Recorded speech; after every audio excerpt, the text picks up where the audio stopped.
Հունիսի 23-ին Հայաստանի ԱԳՆ-ն հայտարարություն է տարածել, ըստ որի պաշտոնական Երևանը խորապես հիասթափված է Իսլամական համագործակցության կազմակերպության նախարարական վերջին համաժողովի շրջանակներում ընդունված Ստամբուլի հռչակագրում եւ Ադրբեջանի նախաձեռնությամբ ներկայացված բանաձևերում տեղ գտած հեղաթյուրված եւ ծայրահեղ միակողմանի ձևակերպումների առնչությամբ։ Տվյալ փաստաթղթերում արտահայտված շեշտադրումները հակասում են տարածաշրջանում տևական խաղաղության հաստատման շահերին եւ տրամաբանությանը ասված է Հայաստանի արտգործնախարարության հայտարարությունում։ ԱԳՆ-ն ուշադրության է հրավիրում այն փաստին, որ Արևմտյան Ադրբեջան խոսույթը մարդու իրավունքների քողի ներքո Ադրբեջանի կողմից հստակ տարածքային պահանջ է Հայաստանի Հանրապետության ինքնիշխան տարածքի նկատմամբ։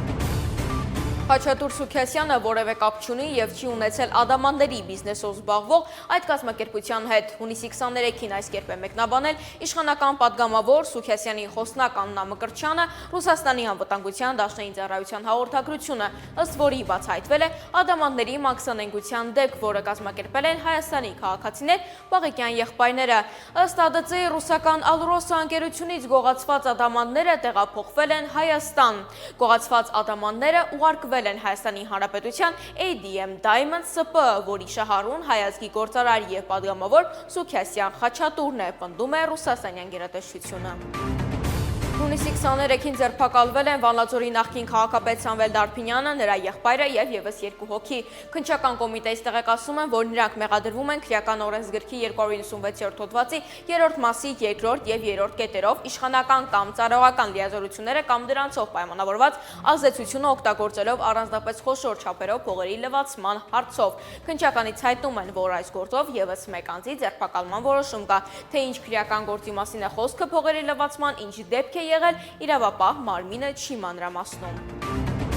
78 տարեկան հասակում մահացել է ռեփեր Սուպեր Սաքոյի հայրը, մահվան պատճառը քաղցկեղն է։ Ավելի վաղ Սուպեր Սաքոյին արտերկրից տեղափոխել են Երևան եւ իրականացրել սրտի անոթների հրատապ ստենտավորում, որից հետո երգիչն ինստագրամյան հարթակում նշել էր, որ ամեն բան բարեհաջող է ավարտվել։